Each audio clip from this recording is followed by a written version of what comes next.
Vanderbilt's a great story. Vanderbilt is a great team. I want to make this clear. If you at this point are not buying stock into what Clark Lee and the boys are putting out there, you simply just do not want to believe that Vanderbilt's good. Like if you switch the logos and put Alabama's helmet on there, okay, you would say that that's a top 5 team, no questions asked.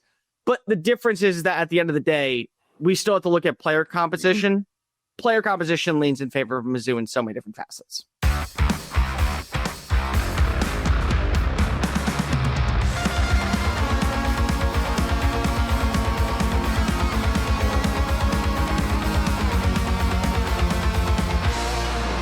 It's Mizzou Let's Do here on KC Sports Network. Tucker Franklin hanging out with Maggie Johnson for your Mizzou and Vanderbilt preview. Super excited to be joined by SEC Unfiltered's Cole Thompson to help us preview this matchup and preview this game. Big time matchup going on in Nashville, Tennessee. We got the ESPN crew, Bob Wischusen, Louis Riddick on the call for this one, Maggie. Maggie, how you doing? How are things? How are you things for last week? I guess we got a lot to talk about before we get to Cole. Yeah, no, it was stressful. I think I took probably 5 years off of my life with that one.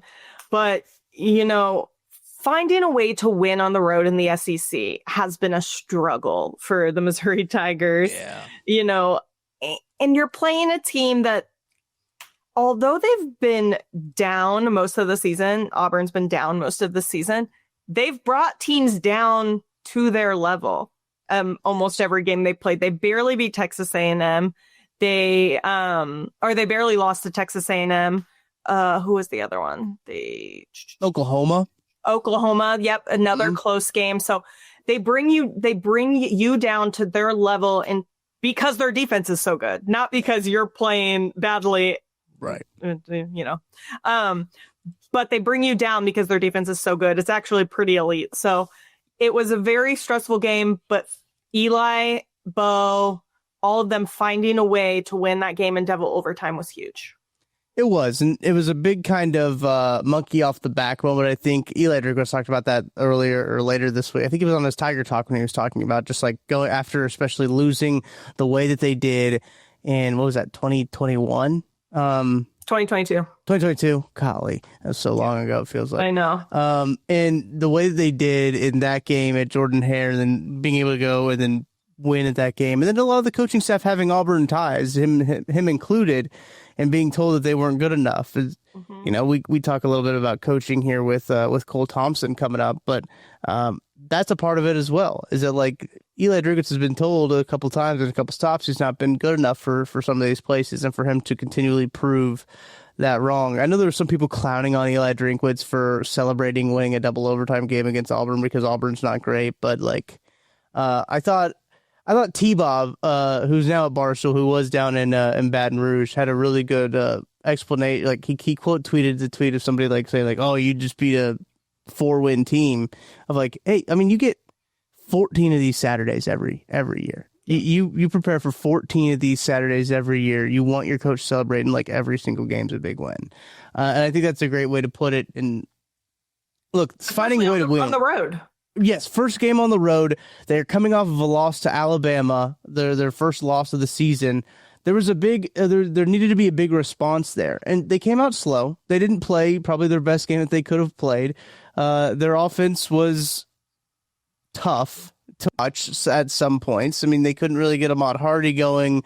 Bo was making some mistakes that, you know, he's started to make a little bit more. And I know that people are starting to get a little bit tired of Bo Perbula a little bit, but I think there's still plenty of time. Like, this is his 6th game he's played as a starter. We don't need it in his 3rd SEC game. Like, I don't think we should be ready to bury him quite yet. I think there needs to be a little bit of patience there when it comes to him. Sorry, he wasn't a Heisman front runner as soon as he came in and started playing against SEC competition.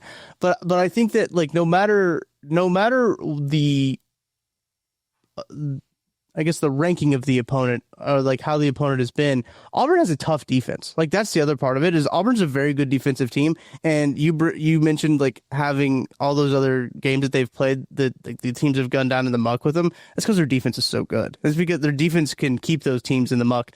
Jackson Arnold just sucks, and their offense is just bad. Like that's honestly what it comes down to. Is that like could he possibly end 2 games against Mizzou in last year and this year any worse than how? Oh my gosh, I feel bad for the kid. Truthfully, I really do. Like he's got he's got something going on up here. I think when it comes down to a lot of this football playing stuff, he might have some mental yips going on.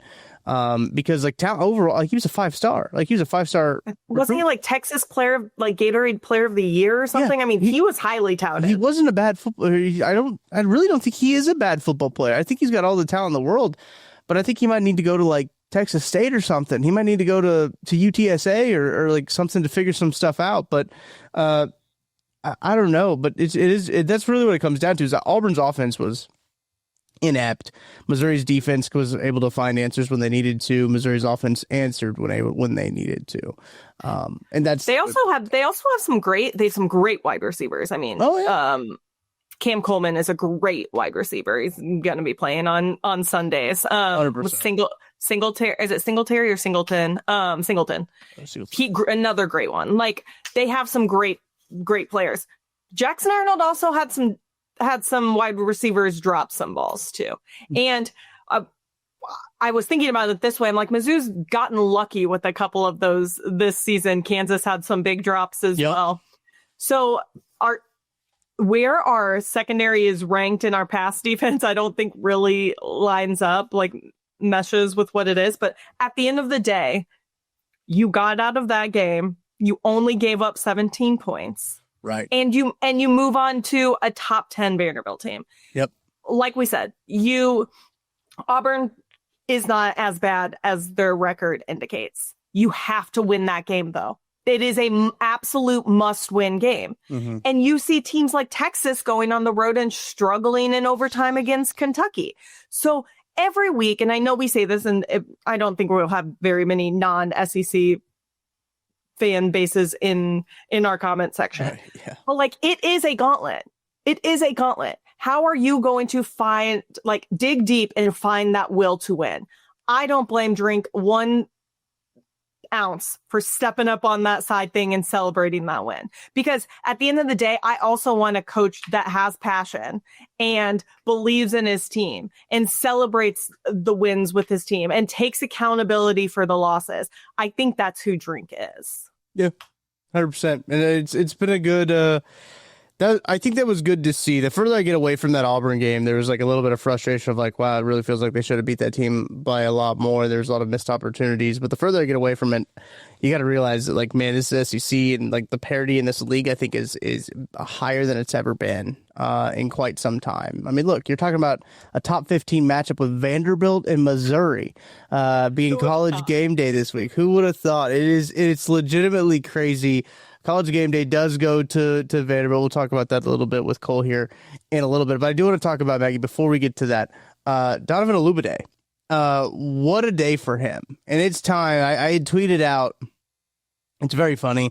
Maggie, I'm sure you see this on Twitter. You'll tweet something out and then you'll tweet something else later. But the one tweet that you tweeted before you tweeted it out gets a lot more traction. And like, oh, they're like, oh, you will.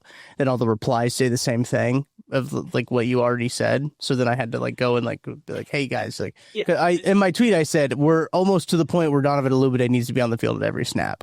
Mm-hmm. And then that was, I think, after he made like the first catch, and then he made like 3 more catches or something like that, and everyone's like, oh, well, almost there. And I was like, yes guys, I realized like you have to look at a timestamp of a tweet. Like, please look at a timestamp of a tweet before you reply something idiotic. Twitter does us no favors, by the way. Like, that's keep true. it in chronological order, please. That's true. So then I had to respond to my tweet with the tweet that I said, okay, we're here now.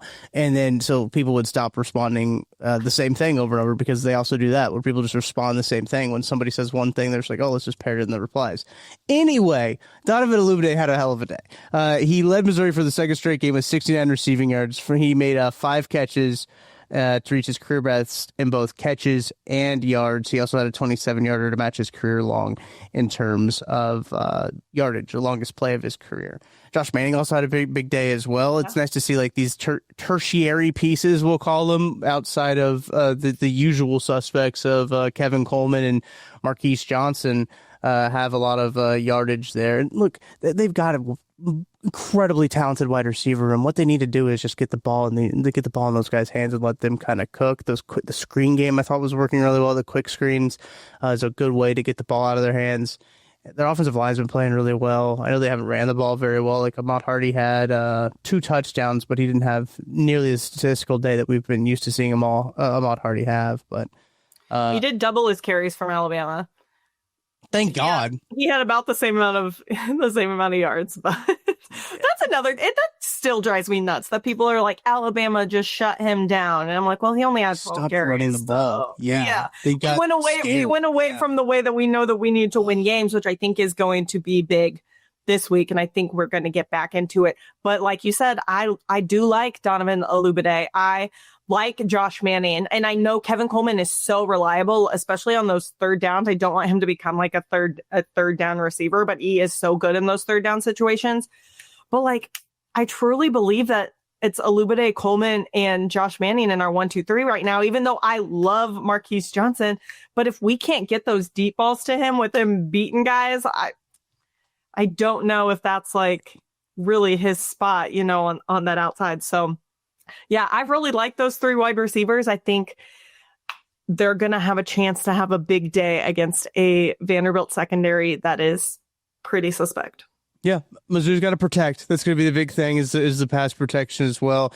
I'll be interested to see Clark Lee, how much blitzing he does cook up there. I don't know his blitz numbers off the top of my head. I might be able to pull them up, but shocker, don't just know Clark Lee's blitz numbers off the top of my head. Maybe that makes me a bad podcaster. I don't know.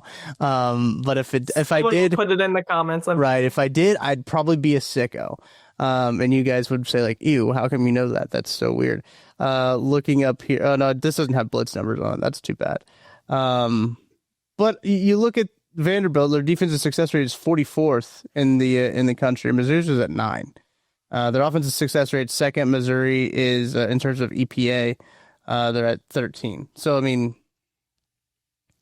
we talk about this here a little bit with Cole. Like, these two teams are identical. Like, this is such a close matchup. It's going to be an incredible game. It's going to be a very good matchup to watch. I think, not just because Mizzou's in it. I think game day picked right. I really do. I think game day picked right too. And I'm going to be there. And if you're going to be there, I know you're not going to be there, Tucker. But if listeners are going to be there, I know Tin Roof on Broadway. Yep. Tin Roof on Broadway, 6 to 9 p.m. on Friday night. It's for the Mizzou alumni. I'm giving them a shameless plug. Oh, that's huge. I didn't know Mizzou alumni got linked up with them. That's great. That's great. It's super cool. Second floor. So yeah. Second floor is great. So I went to the Tin Roof before the Iowa game because when we had the Music City Bowl, and my uncle, who obviously owns Tin Roof, is an Iowa alum.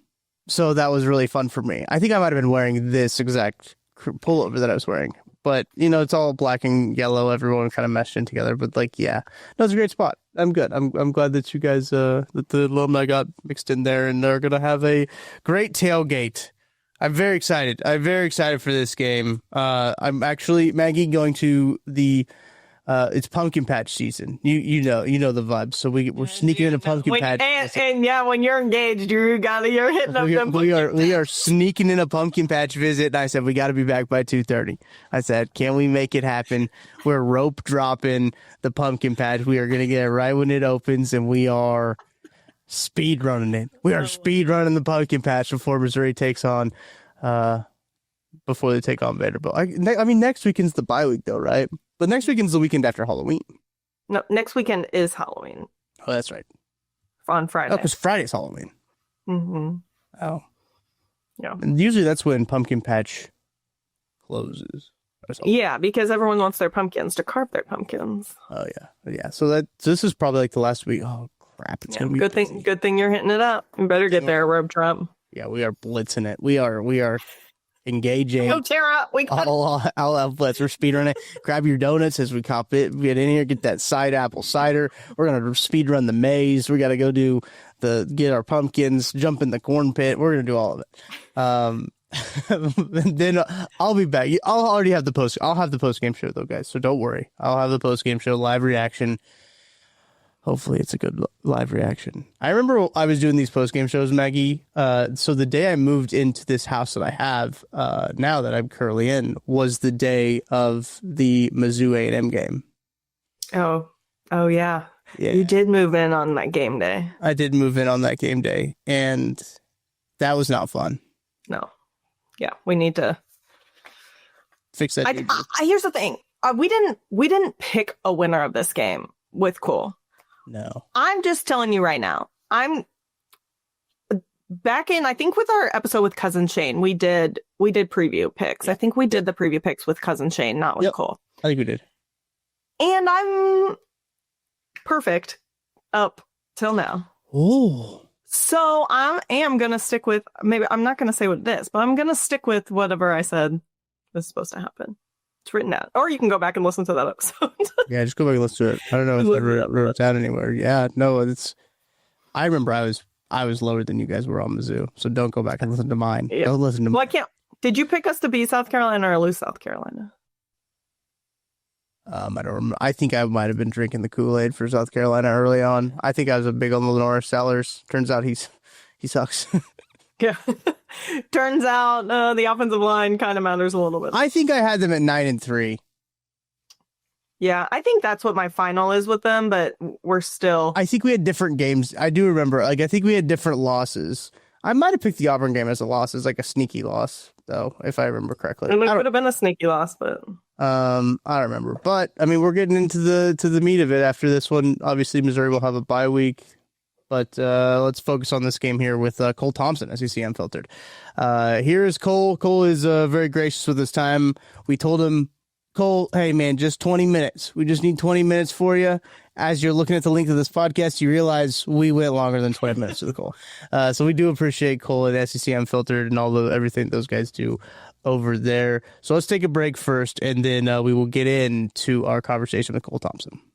Calling all Chiefs fans, you could be on the field at the 50 inside GEHA Field for the official coin toss at a Chiefs home game this season. Visit Chiefs.com/GEHA now. Enter to win a chance to be on the field for a once-in-a-lifetime view of the pre-game coin toss. Plus, you can score other exclusive prizes. Enter for a chance to win at Chiefs.com/GEHA. GEHA is the proud partner of the Kansas City Chiefs. Looking to remodel your home and in search of a top-quality company to do the job? Contact Elenco. Since 1986, Elenco has been the remodeler of choice for customers throughout Kansas and Missouri. As a family-owned and operated business, Elenco provides customers top-quality products and unbeatable service, straight from their family to yours. From windows and doors to siding, insulation, and bathroom renovations, there's no need that Elenco can't meet and exceed. Elenco only installs products that have proven track records of success, such as the Kohler Luckstone shower system. Elenco's installers are factory-trained professionals who know how to get the job done, not only quickly, but flawlessly. Whether you're located in Kansas City, Topeka, Wichita, or a rural town in northeastern Kansas or western Missouri, Elenco will come to you. Go to elencohome.com for more information. That's ALENCO home.com. Again, elencohome.com for more information, and contact them about all your home improvement needs. Chiefs Kingdom, I have got a question for you. What is your favorite touchdown? Well, for me, I can confidently say that my favorite touchdown, it's the next one, because with DraftKings Sportsbook, an official sports betting partner of the NFL, every touchdown could bring you closer to cashing in. From the first touchdown score to anytime touchdown props or the thrill of live in-game betting, every snap is loaded with opportunity. From spreads to money lines, same-game parlays, regular parlays, you want it, DraftKings has got it. Here's the best part. Bet just $5, and if your bet wins, you'll get $200 in bonus bets instantly. I use DraftKings Sportsbook, and you should too. Your team hitting pay dirt pays out to you. Download the DraftKings Sportsbook app now and use code KCSN. That's code KCSN to turn $5 into $200 in bonus bets if your bet wins. In partnership with DraftKings, the crown is yours. Gambling problem? Call 1-800-GAMBLER. In New York, call 877-8-HOPE-NY or text HOPE-NY 467-369. In Connecticut, help is available for problem gambling. Call 789-7777 or visit ccpg.org. Please play responsibly. On behalf of Boot Hill Casino and Resort in Kansas, fees may apply in Illinois. 21 plus age and eligibility varies by jurisdiction. Void in Ontario. Bet must win to receive reward. Minimum minus 500 odds required. Bonus bets expire 7 days after issuance. For additional terms and responsible gaming resources, see dkng.co/audio. I'm Brett Goodwin, one of the owners of The Learning Tree. The Learning Tree is a neighborhood toy store in Prairie Village, Kansas. This has been here in this location since 2000s, and my husband Alan and I purchased the store in 2023. Alan and I grew up in families where we've always wanted to have a business together. Alan grew up, for instance, his parents had a jewelry store. I worked in a local toy store here in Prairie Village when I was growing up. When this opportunity happened in 2023, we knew right away we wanted to contact them and pursue the store. We wouldn't have been able to get the store without the team at Emprise Bank. From the day we contacted them, they knew what we needed to do, which was very helpful. I would absolutely recommend the team at Emprise Bank to anyone looking to secure a business. We worked with Emprise from day one. They were extremely helpful. They were always great resources. We talk to them frequently. They know the area. They're very friendly. We know who we're going to talk with, and they know what we need to do. We hope we'll see you at the Learning Tree. Cole, appreciate you joining us once again. Returning guest here on the Mizzou That's Who podcast to talk a little Mizzou Vandy college game day in Nashville. Cole, how you doing? I mean, I feel honored that I get to come back on the Mizzou That's Who podcast. I'm excited to be able to talk about, if you would have been able to go back in time and tell yourself in 2021, hey, we have a top 10 matchup out in Vanderbilt, Nashville, Tennessee. Oh, this quarterback that currently is playing at New Mexico Institute is going to become a Heisman favorite. And he's going to beat Alabama and LSU at the same time. Oh, and meanwhile, the quarterback at Penn State that people have been saying, man, imagine when we lose Drew Aller. He's going to be the quarterback at Mizzou, and they fired James Franklin because they decided not to keep him as the starting quarterback. I mean, I would have told you, you need to be committed, but that's where we are. And by the way, shame on awful announcing and anyone else out there that says Missouri and Vanderbilt don't deserve to have this game. It's the first time since 1947 that we have a top 10 Vanderbilt squad. I don't care that you want to go to Brookings, South Dakota, 1 versus 2 FCS. It's a Vanderbilt. It's Mizzou. It's a college football game before a college football game. I mean, a college football playoff game before a college football playoff game. How can you not be excited about that stuff, guys? It drives me nuts, too, because you see all of this stuff and everybody being like, oh, they only go to the SEC. Okay, if you want to be upset when they go to Alabama again, or you want to be upset when they go to Athens again, I get it. That's fine. But we're sitting here talking about a team that hasn't hosted since 2008 versus a team that hasn't been featured on College Game Day since 2014 in Mizzou. So I'm like, how can you be upset about this game being in Nashville? To me, all I want to see is them go to new locations. And also, if they went to that FCS game, they've been there. I think they've been there with 19. So it's like that's the part that drives me crazy. It's like, oh, we want more parity in the sport. You guys got to go to Brookings. You mean a place that we went 6 years ago and a place that we haven't been in over almost 2 decades? Yeah, real big parity there, ladies and gentlemen. Just say you hate the SEC. Like, I would respect you so much more if you just came out and said, I believe SEC bias is real, and you guys just do not deserve happiness. I would very much respect you at that standpoint and try to come up with your nonsensical reasons on why going back to a place that you've already been in the last 5 years is worth it. Yeah, we've been trying to get game day to come to Columbia for years. I mean, the fans have. Yeah. And we've been sitting here being like, okay, what are we now? 27-6 or something like that over the past 3 years. College Game Day hasn't even sniffed Columbia, okay? They didn't come to Columbia one time during the 2013 or 2014 years when Mizzou made the SEC East champion, or the SEC champion. Stupid Alabama losing to Florida State week 1. How dare they just not be able to hold up their end of the bargain? Drives you crazy, doesn't it, guys? Yeah, they made South Carolina. South Carolina losing to, Vanderbilt.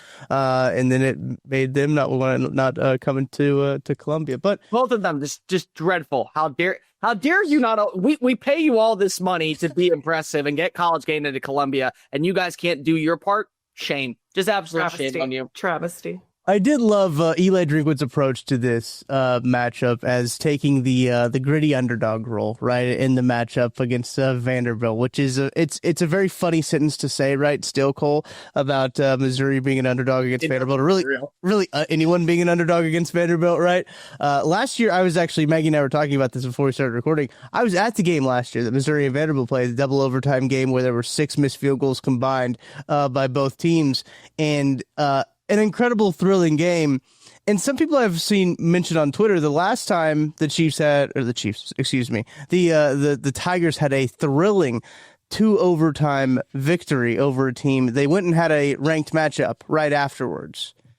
Last year it was Texas A&M, and that game didn't actually end up very well. So we'll see how it goes on this end. But Cole, I want to get your early thoughts on this matchup. How things have been different since the last time we talked with the Missouri Tigers and really Vanderbilt in terms of our expectations for them. How do you feel about Mizzou and the Vanderbilt in this matchup here? Yeah, Tucker, I hate to be the bearer of bad news, but we're going to rip the Band-Aid entirely off. It was also a road game against a top 10 team. So that's the other thing that we got to throw into this thing, unfortunately. Here's the beauty about this game. It's like whenever you see the meme of go in there and make it about yourself. You could literally do that for Mizzou or Vanderbilt and then just have the other side of the mirror beat Mizzou or Vanderbilt because they profile very, very similarly. Both are run-oriented offense with mobile quarterbacks that love to do the run-to-pass option ratio, love to run outside zone with both of their running backs. Both have weapons that are underrated in the great scheme of what is the SEC. Both really trust their run defenses to be able to be the pressure rates and win at the point of attack. Both have allowed a couple of explosive plays downfield to wide receivers that probably should have been negated if you just had one other dude in a certain position. Both have top 20 defenses. Both have one single loss to a common opponent in Alabama, and both were able to mollywop on South Carolina. So, I mean, really, it is just a game where it's like, hey, I say black and yellow. I know it's black and gold for Mizzou, but if I say black and gold and it's now anchored down gold, you're looking at the same team in so many different ways. So that's a good thing, I think, if you're Mizzou to be able to prep for, because if you've already gone up against a Bo Pabula in practice, now you're going up against maybe a little bit shorter but stockier version of him and Diego Pavia that can make magic. So that's a good thing, I think, if you are Mizzou in this matchup. There's a lot of things that you look at from the standpoint of Mizzou that I think makes them a little bit more dangerous. If you're asking me just simply based off of who's the best player on either side of the field, Diego Pavia is a special name in college football, but from a talent standpoint, Ahmad Hardy is nowhere near anyone when it comes to a talent skill set. And there's a lot of people out there, including you guys at CBS Sports Network. God, here we go. Just crapping on people all morning. It's 8:00, guys. I'm already fired up. Who are saying that, Ahmad Hardy not being able to get the job done the last few weeks. Well, just keep in mind, he went up against the number 7 ranked run defense in the country in Auburn. And then somehow, some way, Alabama decided to use all of its voodoo magic of stopping the run when they went to Como. That's really been it. Outside of that, nobody's been able to contain Ahmad Hardy. And what's interesting is that we talk about Vanderbilt having the 12th ranked run defense in the country. You look at the offenses that they've gone up against so far. None of them rank when it comes to rushing it outside of the top 85. Inside the top 85. So we're talking about the 89th run defense. The 89th rushing offense, the 113th rushing offense. South Carolina's actually worse at running the football than LSU. LSU, take away the explosive play, they held them to 3.4 yards. So we can talk about, you're going up against a physical defense like Vanderbilt. But on the flip side, we can say, Vanderbilt has yet to see a running back like Ahmad Hardy, and they've probably seen one like Jamal Roberts, and he still was able to have a field day, because if you said, what's a good comparison in terms of play style, Jam Miller went for 123 against them. So that's really where I think there's a separation here in terms of how, if you're a Mizzou squad, you got to be able to, I think, trust the ground game and then use that as your advantage to set the pass with Bo Pabula downfield. It will be interesting to see how a team responds in back-to-back road games. I've had this conversation when it comes to Texas A&M, because Texas A&M, on the paper side of things, I think is a very, very, very good matchup for LSU. But it's back-to-back road games. And you did, even though, in my opinion, it never felt like Texas A&M was in jeopardy of losing to Arkansas. The score still will say it was a 3-point win. The score will still say there was over 1,000 yards of offense being played. what happens if you don't have your fastball coming out of it? So that'll be interesting to see for Mizzou, because if you didn't have your fastball already when you played against Auburn, it took you all the way until the fourth quarter to be able to tie this thing back up. You had 2 turnovers from Bo Pabula. You missed an overtime field goal. You needed Bo Pabula to run it on in. You missed the 2-point attempt. And thankfully, you went up against Jackson Arnold, and Hugh Freeze's offense stuck in 2013. Probably you should have told him that actually game day was coming to Vanderbilt this weekend. And he would have told you, yeah, it's probably happening because I'm still stuck in 2013. Yeah. So, that would have been the case. You got to win, and you were able to benefit from having that win. It'll be interesting to see that now. What are you making the adjustments in the second half? And honestly, in my opinion, in the first half, to set the tone for this game that probably gives you some advantages that will allow you to kind of, I would say, pull away from Vanderbilt. Because at the end of the day, we still got to talk about just from the talent perspective side of things. Vanderbilt's a great story. Vanderbilt is a great team. I want to make this clear. If you at this point are not buying stock into what Clark Lee and the boys are putting out there, you simply just do not want to believe that Vanderbilt's good. Like, if you switch the logos and put Alabama's helmet on there, okay, you would say that that's a top 5 team, no questions asked. But the difference is that at the end of the day, we still have to look at player composition. Player composition leans in favor of Mizzou in so many different facets. No, I totally agree. And looking at both of these teams, statistically, they're incredibly similar. I think their rush defense is very similar. I mean, you could probably put both of their stats up and you wouldn't be able to guess whose is whose. We're doing the Pam thing right now. It's the same picture. It's the same team. It's the same offense. It is. It's crazy how similar they match up. It is crazy. What is one advantage, if you can even find one, for either team in this game that will set them apart? Is it, and I kind of want to say this, besides Diego Paz? Oh, you got to be killing me with this one, because that's what it is. I mean, I know that looking at everything, that is exactly what it is. Bo Pabula is a solid quarterback that I think can still get better with time in Kirby Moore's offense, especially if there are no coaching staff changes next offseason. And I'm not talking about Eli. I'm talking about Kirby, because Kirby is going to be mentioned for a lot of opportunities at the G5 level. The Colorado State job opened on up. The Oregon State job opened on up. Arkansas interviewed him. So it's like, there's an opportunity for you to switch complete offenses next year. Drake said that's a lie.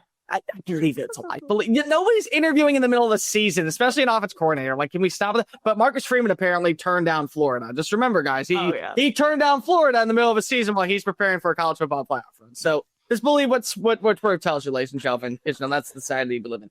No, I mean, Bo Pabula is a solid quarterback. Diego Pavia is a lightning in a bottle that is almost unstoppable unless you make him play non-Vanderbilt football. Yeah. That is what I would probably say is the advantage for Vanderbilt. When Vanderbilt plays Vanderbilt football, 99.9% of the time they win the game. They don't turn the ball over in the red zone. They win the time of possession. They're exceptional on third down. They're great on opposing third down conversion rates of teams. They win the first down ratio. They're the fewer penalized team. Like, that usually is when Vanderbilt is going to be able to pull it away. The penalties are the one thing that has hurt Vanderbilt at times this year. I think they're like 115th in penalties. So that's why the Alabama game happened. That's why you could say even in the LSU game, there were some faults. Mizzou doesn't have a lot of penalties. Mizzou is a very polished, efficient team that doesn't shoot itself in the foot with careless mistakes. So that's to get an advantage in the favor of the Tigers. Again, Ahmad Hardy, I'm going to continue to beat this like a drum. Dude had 2 bad games. Doesn't mean that he has kind of hit his ceiling. It means that he went up against one of the better run defenses in the country, and they've gone up against plenty of running backs already that have shown you time and time again they can make plays. I mean, Bryson Washington for Baylor, and I get it, it's different competition, but Bryson Washington for Baylor after that game against Auburn had back-to-back 125-yard performances, and he's number 2 in the Big 12 in rushing. Yeah. And they held him to 30 yards. So it's like, if you look at that perspective, again, it's one of those things where you go up against a really great run defense. They make you beat them through the air. You still win on the ground with Bo Pabula. You still win with yards after contact in the open field, but you got to go to your second element when it comes to the rushing attack. That doesn't mean that the player's washed. It just means that this was not his good day. I mean, think about it. We're starting rotation. You get a 19-5 starter on the mound. Every probably 19 starts, he's going to have the 4-inning, 6 earned run game. And then the next week he comes on out and he gives you 8 quality with 9 strikeouts and 1 earned run. I mean, that's been Ahmad Hardy the last 2 games. It's just Alabama had a great game plan to shut him down. They basically said, we're not letting 29 beat us. If we lose this game, 9's got to do it or 20's got to do it, and we're cool with that. And then you went up against a really good run defense. That's your advantage if you're Mizzou. You have arguably still the best running back in college football. You certainly have, I think, the most attentive unknown when it comes to when he gets in the open space, what he's going to be able to accomplish. I think red zone efficiency is also a really big deal. Tight end play is going to be really intriguing in this game to me because Brett Norfleet is just a mismatch for everybody. I mean, you stand 6'7", you have a wingspan that looks like a pterodactyl. You certainly are a dude that just is physically imposing. I don't know if Vanderbilt has the athletes to be able to cover him. But on the same side, you got Eli Stowers. And Eli Stowers may end up being a John Maggie Award finalist. He certainly is going to make his name in the NFL. And he has been a reason why teams, like they took away in the Alabama game, they took away Eli Stowers for the most part and said, you're going to have to win with Trey Richardson. You're going to have to win with Spence. You're going to have to win with Junior Sherrill. And if you beat us that way, Richie Hoskins, if you beat us that way, we're totally cool with it. But you're not going to beat us with your security blanket that has been kind of your blessing in disguise since your days in New Mexico State. So, I mean, tight end play, I think, is an advantage on both sides. The other thing is that who do you trust more as a play caller? Do you trust Clark Lee when it comes to his defense, or do you trust Kirby Moore? And at this point, it's very hard not to trust Kirby because Kirby's been able to dial up a lot of things. Also, you know, the beauty of what has been Mizzou this year, Mizzou has faced off against a ton of mobile quarterbacks already. And Jalen Daniels was held to 2.2 yards of play, and you had negative 29 yards for Lenore Sellers, and Jackson Arnold had 24 yards. And I know I'm blanking on somebody else. Why am I blanking on? Louisiana's quarterback had negative 5 yards. So you've gone up against all these different mobile quarterbacks to where you know how to game plan and basically say, we'll lose on the ground. We ain't losing because your quarterback found a couple of creases to run on open and get rampant. But also, it is Diego Pavia, and the man sold his soul to the college football devil to bring the city of Nashville to new heights and has basically become Baba Yaga. I mean, I call him the boogeyman because if you don't kill the freaking boogeyman, he's basically John Wick at this point. Yeah. Good luck stopping him. A part of my brain just says every single week, he's going to get his yards. He's going to do something. You got to figure out a way to just understand that's part of the game plan. How do you do the rest of the things to make sure that that's the only thing that beats you?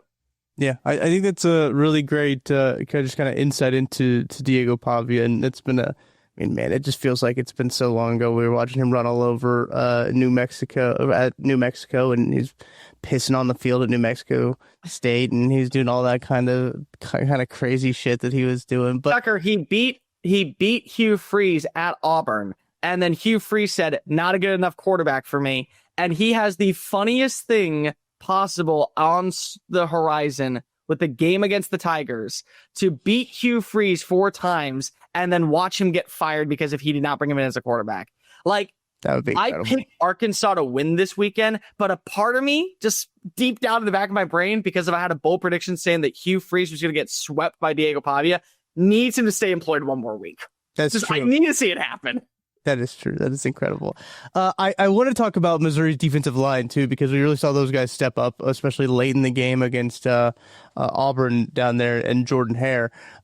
Zion Young is a dude who just kind of took over. You saw him at the coin toss. You kind of knew he was going to handle business when he was talking all kinds of mess at the coin toss. And he did take over. What is it, 8 plays that Auburn ran, 8, something yeah. like that in overtime. Zion was 7 plays. 7 plays. He was directly involved in maybe in all of them, and he really wrecked the whole entire overtime game plan for the Auburn Tigers. Have Vanderbilt faced a defensive front like the Missouri has?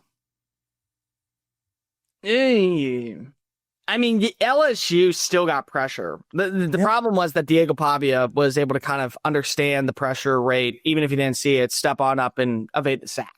So, yeah, they've gone up against a defense. You also got to remember that Vanderbilt's offensive line has been phenomenal this year. I mean, They have done a good job of protecting their quarterback. I think they've given up 11 sacks. I think that they have the second or third best pass protection rate by Pro Football Focus in the SEC. So, that's the other thing that you got to look at. they've gone up against quality defensive lines. I do think that Mizzou's ability to kind of respond in the second half of games has been a big deciding factor.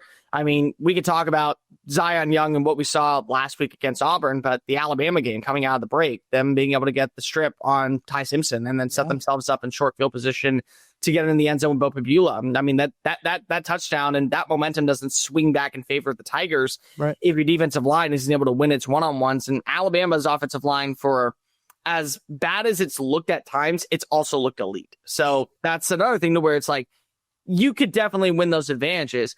I do think that, again, you look at the style of athlete that you have currently at Mizzou versus what you have at Vanderbilt. Vanderbilt's got a good offensive line that's filled with dudes that are playing basically underneath the sheer willpower to protect their quarterback because they don't want to hear him complain in the locker room afterwards.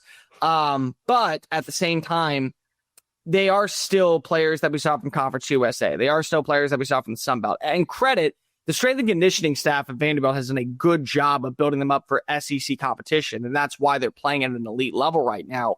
But Damon Wilson would be starting at Georgia if he did not leave in the offseason. He would have been their number one pass rusher.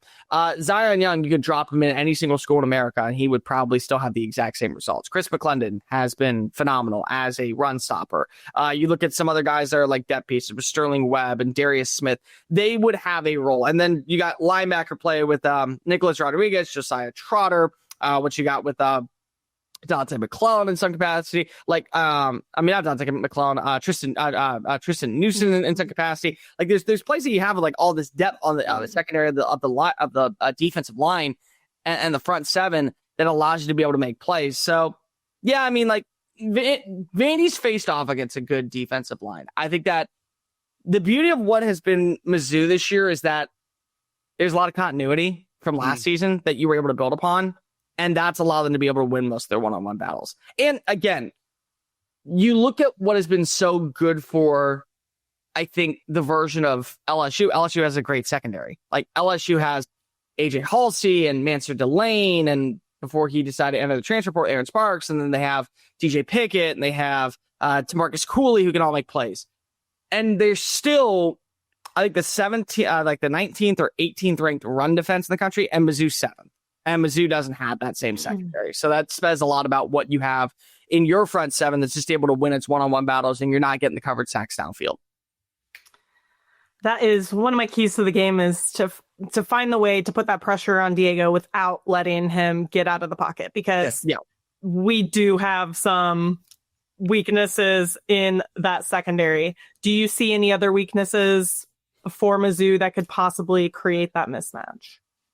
Not defensively, but offensively, bad turnovers from Bo Pabula. I mean, like that's I don't like bringing it up because of you can't put all the blame on a quarterback. But I mean, outside of the Donovan O drive against Alabama, there was not many good drives from him in that game. Like, I mean, don't get me wrong, he was able to find the end zone, and that says a lot about short field positioning. That says a lot about, you know, your ability to work the playbook and still be able to fight back. But you know, there were moments in that game, looking back, where it truly felt like Alabama could have pulled away at any moment. And as many times as they shot themselves in the foot, Mizzou also was able to respond.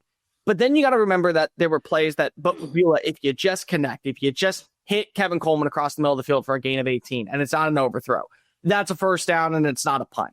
If you're able to connect with Donovan O on the last drive, you know, twice, you know, now we're talking about being in field goal range. And maybe you missed the field goal, but at least you're setting yourself up. And it's an overthrown pass to John Lee, who's basically just sitting there like a center fielder waiting for the bottom of the ninth catch it. We're going to the World Series feel.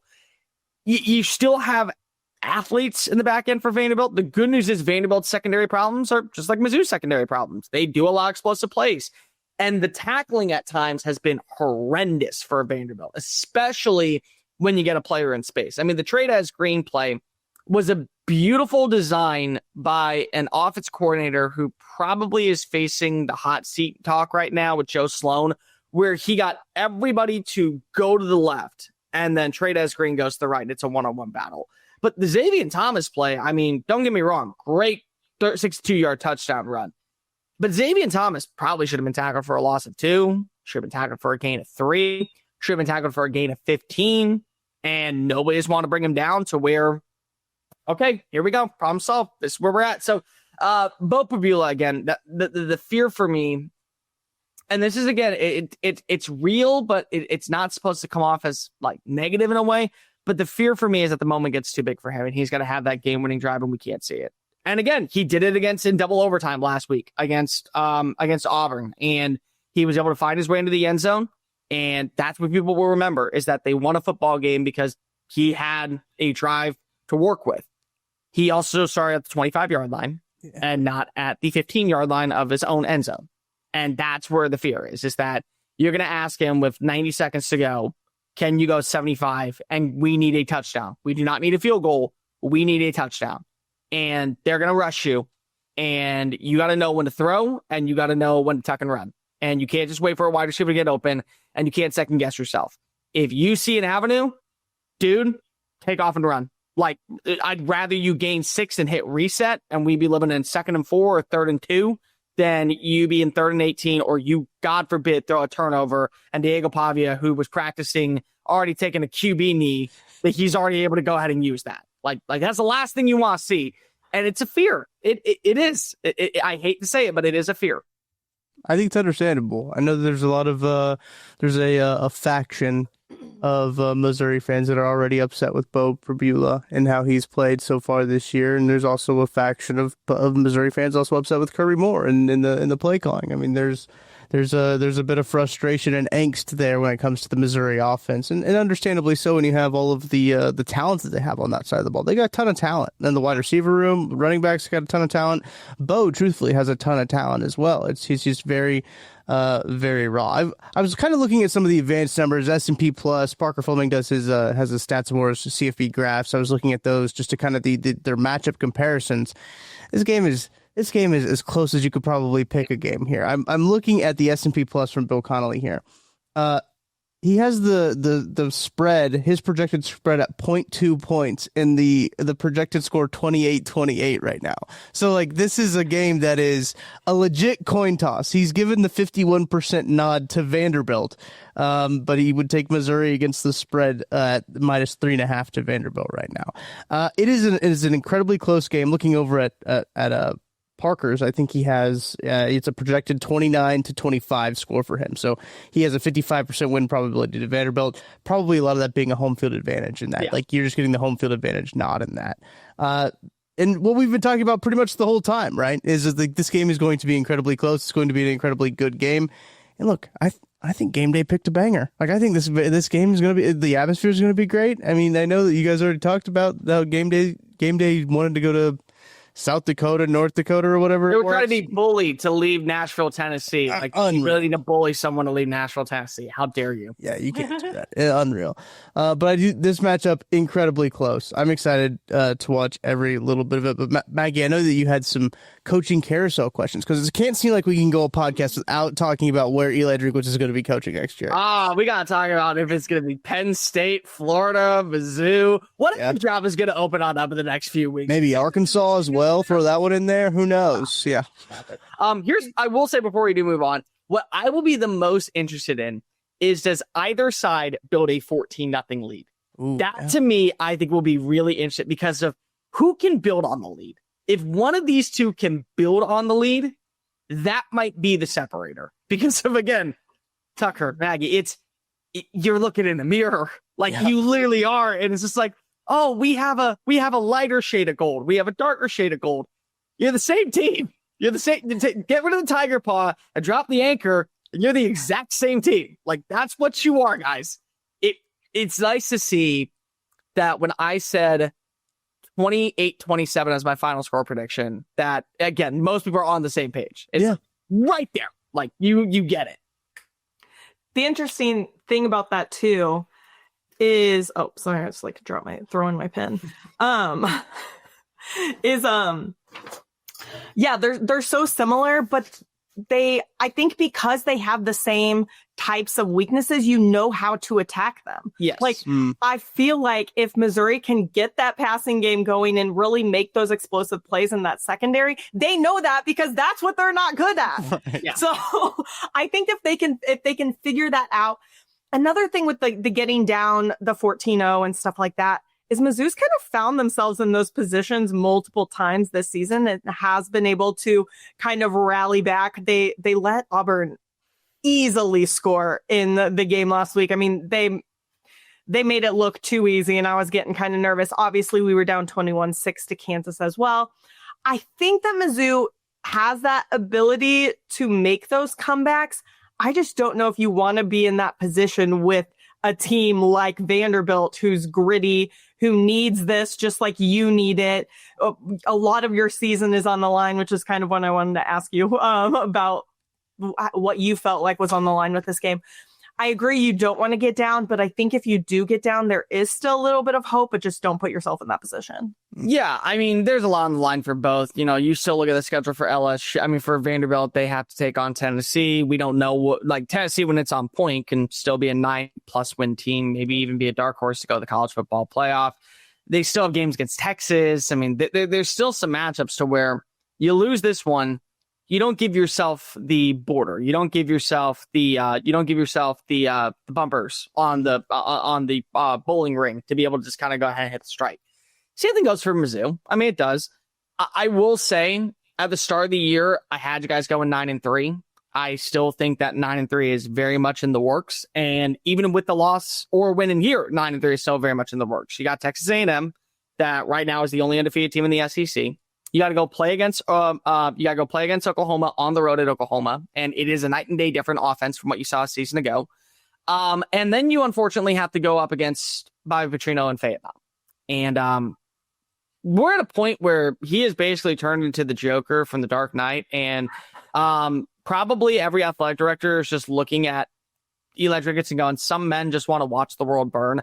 Like, I guarantee you, he is not even going to be considered a candidate for the Arkansas job because he won't get enough wins to prove that he is the right guy. But I think at this point, he just wants to ruin people's lives. Like, he wants to give Texas the loss and make it their Super Bowl. He wants to be the one to fire Hugh Freeze this weekend. He wants to fire Les Miles and say, if I'm not getting a job, you guys aren't going to be back here either next year.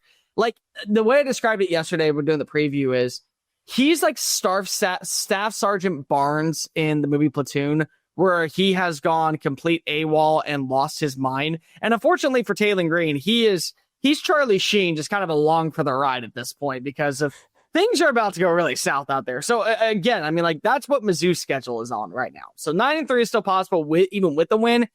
It gives you the cushion to go 10-2 and make the playoff with a win. Like, that's really what this does. You can afford a loss on the road to Oklahoma as long as you beat on everybody else. Yeah, and I don't know. That Arkansas game actually scares me a lot because exactly for the reason that you said is Arkansas is licking their chops to keep Mizzou out of a playoff. You win this game, you maybe lose one of the A&Ms or one of the other games. Like, Arkansas would love nothing more, and I don't care what they say about we're not rivals, blah, blah, blah, blah, blah. I don't care about any of that. The fact is, there is a rivalry there, and they would love nothing more than to be the ones that kept Mizzou out of it. So, I mean, Texas is the same way with Texas A&M. They would love nothing more than to watch them come in at 8-2, knowing that if they win that game, they're 10-2 and they're a lock for the playoff. And we're not going to the playoff, but sure as hell you ain't going. And the thing is, like, A&M fans are like, Texas fans are like, we pity A&M. We don't think about them as a rival. Dude, it's a Friday night in Austin, Texas, and you're telling me that you do not want to see little brother not make the playoffs? Yeah, BS that you don't care about this rivalry. Yeah, the recruiting there is insane. I do kind of want to get back to that coaching carousel a little bit. No changes have been made this week. Obviously, I don't even know why people think that there is going to be some fast change whenever multiple of these coaches that you're going after are in a hunt for a playoff spot. It's just not going to happen. Florida, and they think they're better than you. So screw it. Who needs the playoff when you have Florida? It is so true. Yeah.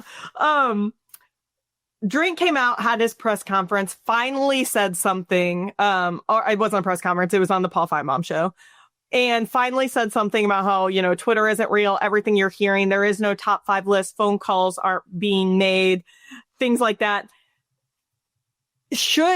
My Ole Miss friends are upset that Lane isn't saying stuff like that. They're kind of like, we would give anything for Lane just to give us some type of reassurance. Do you think that is a type of reassurance? Is there a way to handle it? Is not saying something better? Is saying something better? I don't know the answer to it because Tucker and I see what Drink says and we're like, hell yeah, let's ride. Like that's, but then you read the comments and people are like, that's it. He's gone. He blah, blah, blah, blah, blah. And I know obviously that everybody, their minds just process things differently. Is there a better good way to even handle this situation? No, there isn't. It's just like, whenever you tell someone that a family member passed away, it's like there's not a right way to handle it. There's the way that your family handles it, like, and that you've grown up in. And it's like, it may be weird in one person's eyes, but it's normal in yours. I mean, like, that's really what it is, because you're telling a fan base, I'm not leaving. But at the same time, if the right job opens on up and it come with the not only money, but also resources, athletic complex, ability to be able to win with revenue distribution in a new era of college football, you lie to that fan base, but you told them something that at the time you didn't know. But if you don't say anything, people automatically assume you're leaving, you're going, you don't care about this program anymore. I think the difference here is that for Drink, and it comes off rude, and it's not, because also you got to remind people, and I'll hit on this in a second, but I just want to preface that I'm not trying to be rude about this. Drink's the second choice. Like, I mean, whether or not you want to admit it from the standpoint of if you're a Florida fan, Florida fans want Lane. Yeah. They want Lane. They'll settle for Drink. Penn State, which, by the way, I was on the show recently and they asked me, who's the one coach that you would actually be intrigued to see at Penn State now that Cignetti's gone? I said Drink, because Drink beats to his own drum. Drink does things completely different. And I think that you need that spark in a place like Penn State to be able to get things going. And Matt Rule doesn't do that for me. But Drink maybe does, because if he's not afraid to talk crap, he still is the second choice, if not the third choice, if not the fourth choice there. So Drink can kind of get away with saying, yeah, it's all rumors on Twitter. It's all this, because if he knows that if other people want the job first, they're going to get it. And he's going to get paid from Mizzou's athletic department. Veach is going to make sure that he gets everything done. That way they keep him employed and they continue to see the growth. Lane is facing a lot of heat this week. And the reason I say that is because you lose to Kirby. You score 35 points. You put together 5 straight drives of dominance against Georgia, and you still lose a football game. And you get to a level of, I'm going to hit a wall. Like, this may be as good as it gets at Ole Miss. Ole Miss may be forever a 10-plus win program with the bowl game, but a 9-3 record in a 12-team college football playoff era, to where, do I think I am good enough to be able to lead my team to a national championship as a coach? And I may never get that opportunity when we're here in Oxford. I simply might not. The thing, though, that's really important, though, guys, is that in today's day and age, now more than ever, just because it's a great fit on paper does not mean it's a great fit for you. And I think that so many people don't look at it that way. Florida is a premier destination job. It is a top 10 job in college football. Yeah, well, for me and for maybe Maggie and Tucker, we all can have different opinions on that. But the only opinion that matters is Eli Drinkwitz. Yeah. Does he think it's a top 10 destination job? Or does he view Mizzou already as a top 5 job in college football? And knowing that the results have paved the way to where all he needs is to tell people, I'm interested in that job, and they will write him a blank check when it comes to building around the athletic complex, making sure that they invest more in recruiting, making sure that the transfer portal funds are through the roof. And then it becomes a destination job because of the place that Drink left it in. The same thing for Lane. The problem is with Lane is that he lives in a state where they can only give out a 4-year contract to state officials. So that's why we see the contract extension every single year, because it's the only way they can get the job done, and he gets paid a couple extra $1 million. So that may be a little bit, I think, against his favor, because if you have a down year, they don't give you that contract extension. Maybe that's the case, but still, if he views Ole Miss as a dream job because of they took a chance on him when everybody called him damaged goods, and then he turned the program into bringing its first 10-win season, and then the best season in college football with the 11-win campaign and the Peach Bowl victory. And they've gotten the number 1 transfer portal class back-to-back years, and their recruiting has gone on up. And there's something about this thing called legacy, to where you want to be remembered inside of a city. And if you stay there for 10 or 15 more years and you end up bringing them to the college football playoff 2 or 3 times, there'll be a building named after you. It'll eventually be called Kiffin Field at Vaught Hemingway Stadium. There'll be street signs after you. There'll be a statue outside the building of you. Is that something they want? I mean, like that's the other thing that's really important here. And we're in such a new day and age in college football, guys, where a dream destination could be anywhere in college football so long as you have the right resources at your disposal. I mean, Jeff Braun to me is a name that I look at and I continuously say, how are we not giving this guy a phone call? He's a Mizzou alum. I mean, he's a Louisville alum. If he tells them, I want to take this program to new heights, I just need the money to do so. And now we're seeing the results pave the way. That might be his dream job. And that might be enough for him to stay there for the rest of his life. And the exact same conversations we're having with Drink and the exact same conversations we're having with Kiffin, have with him. And they're well supposed to happen that way. Why aren't Florida? Because I keep seeing everywhere people being like, well, of course, Drink would be so successful at Florida because he's given this and this and this and this and this, like all this money, all this. I'm like, but why hasn't Florida been giving their coaches that stuff now? Because they keep saying we have like the ability to do this. Like we have, we can give them more NIL, but why aren't people investing previously in the other coaches that have been unsuccessful for the past 15 years? Maggie, they are. Like that's the thing. They're just unsuccessful. Like, I mean, that's the harsh reality that you have to have with conversations with people is, guys, we gave you the resources. I mean, what's so funny is so many people want to talk about Billy Napier. Like, oh, well, he didn't have the funds and the resources to be able to go out and bring in the right guy. Guys, the money that they were going to pay in the buyout differential, they gave to Billy to fix the staff this offseason and help in recruiting.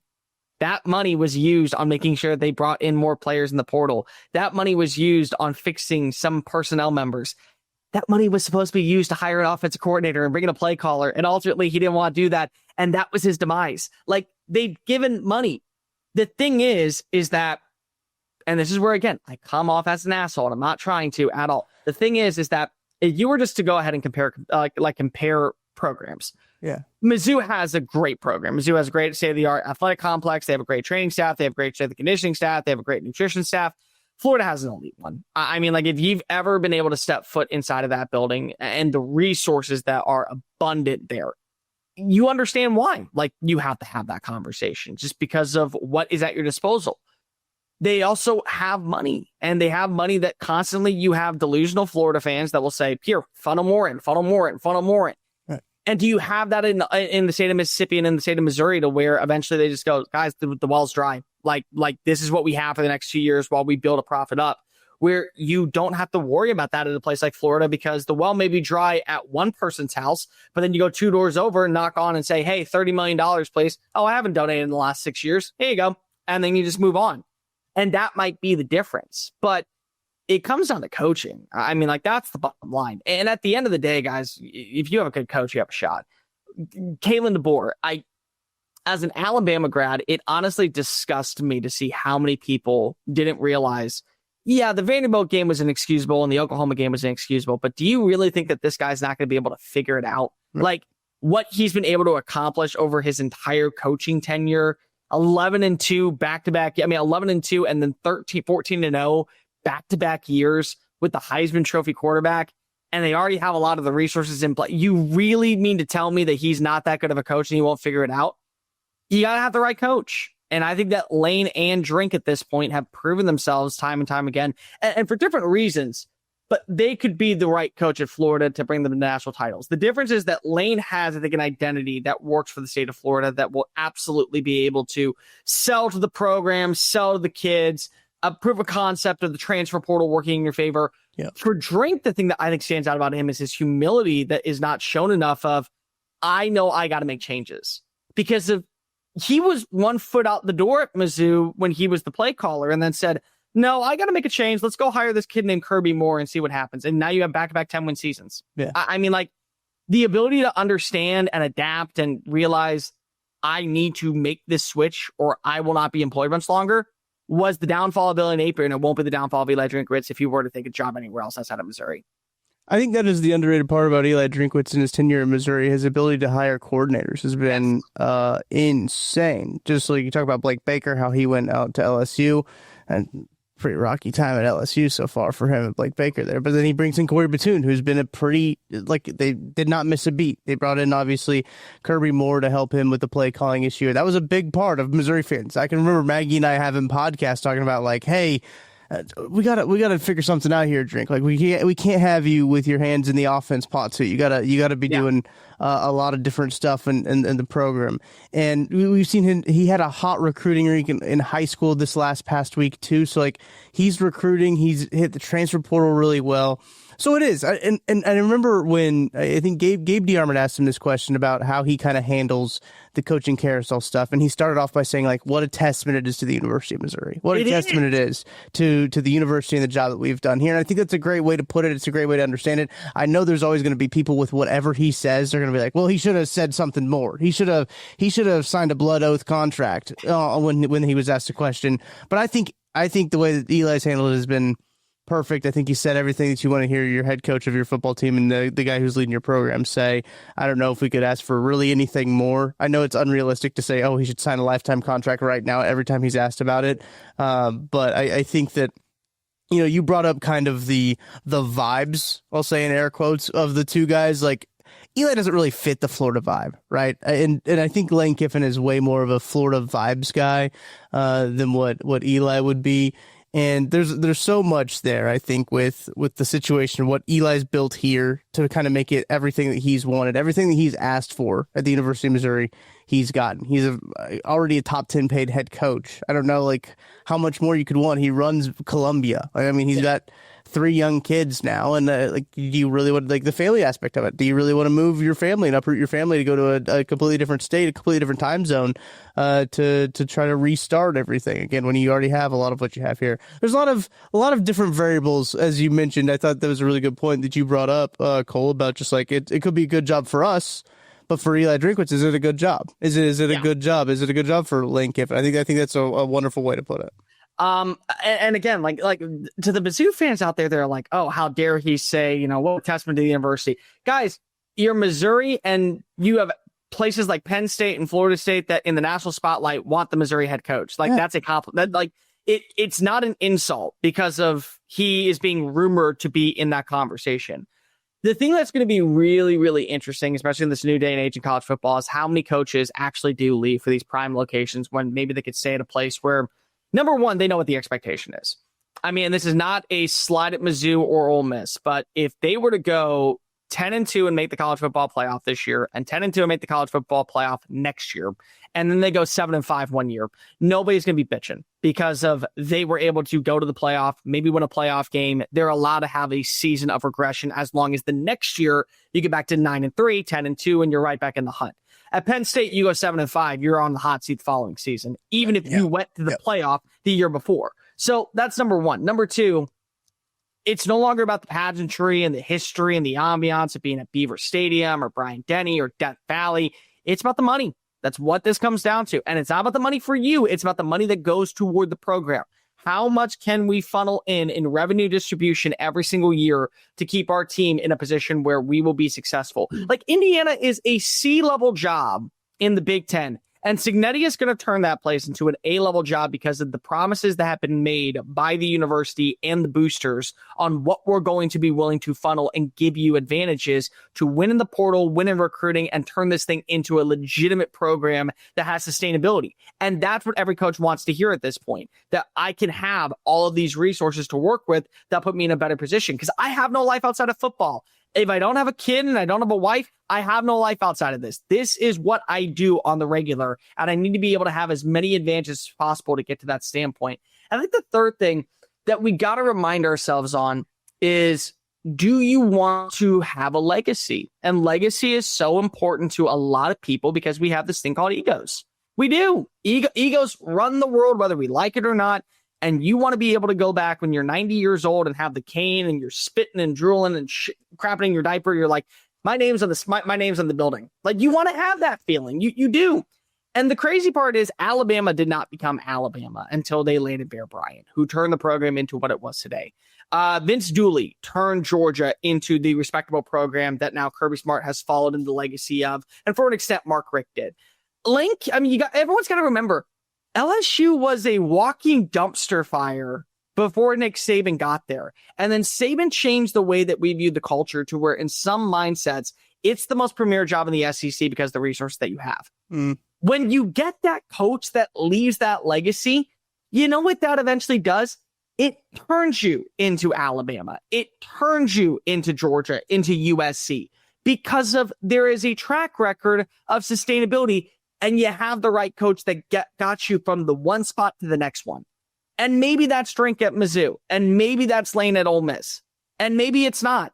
But there's no reason to say that it can't be going into week 8 when you got to worry about a top 10 matchup against Vanderbilt. That's what you need to be worried about. Not if your coach is going to consider going to another school. Last thing I want to say about the coaching as well. You have to remember, and I think people know this, but they're just not thinking about this.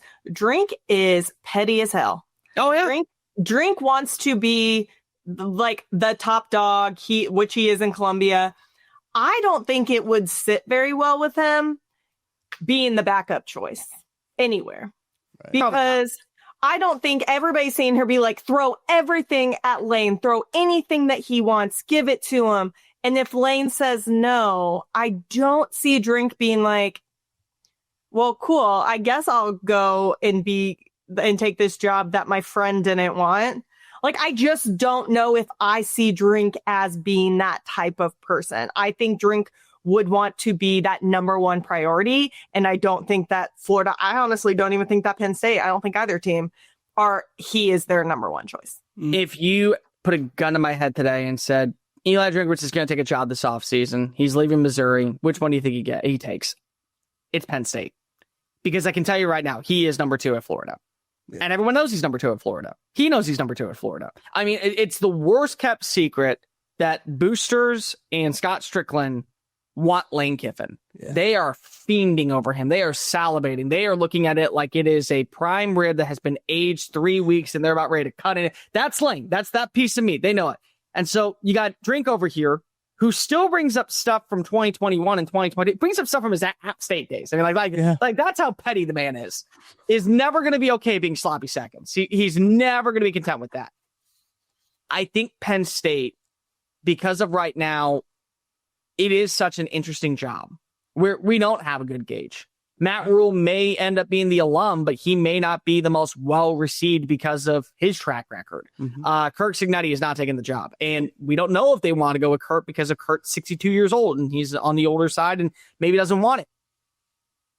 If you win this weekend and you beat Texas A&M and you're sitting at, what would that be? Not because is there a bye? Is it the bye and then it's Texas A&M or? Yeah, we have a bye first. So it's the bye and then it's Texas A&M. So you'd be sitting at 8-1 with games against Arkansas, Mississippi State and Oklahoma.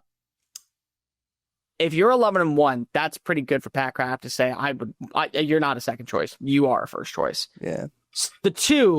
The one that I would be worried about if I was a Mizzou fan is not Florida. It's Penn State.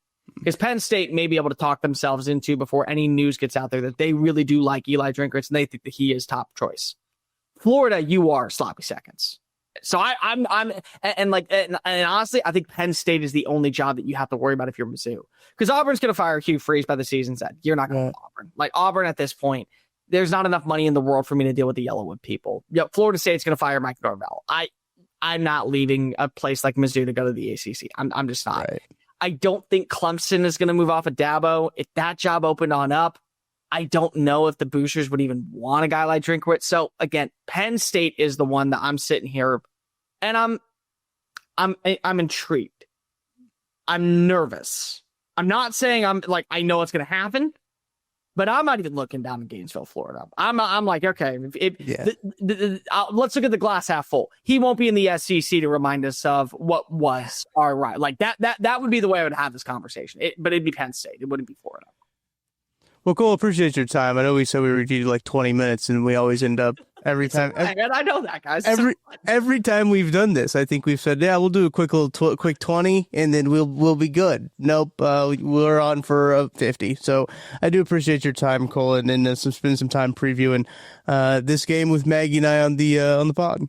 Hey guys, thank you so much. I love my MIZ faithful people, and honestly, I'm just excited to finally get back to Como because eventually I got to be able to take in some Shakespeare's pizza. I want to be able to eventually go bang the drum. I want to have my fun because I thought Chris Phillips do all that and made me very petty jealous. I'm I'm the Eli Drinkwitz of SEC Unfiltered. I get petty when people go to Como and I'm not able to go ahead and say hi to my. Don't look at me. I had nothing to do with it. Yeah, Matt. Yeah, no. Yeah. Well, look, I mean, November 5th or November 8th, big game. Texas A&M Mizzou. Circle that one on your calendar. Don't twist my arm, buddy. Maybe the SEC Unfiltered Tour can find a way to make a trip back to Como. There you go. All right, that's going to do it for Mizzou. That's who here on KC Sports Network. Appreciate everyone joining us all the way till the very end of the podcast. Big matchup this week, 2:30 on ESPN for Missouri, Vanderbilt. Go check it out. We'll be here. I'll be doing the live post-game show right after the fact. As soon as that final whistle goes, as soon as it sounds, I'll be live, and I will be reacting to whatever happens in that game.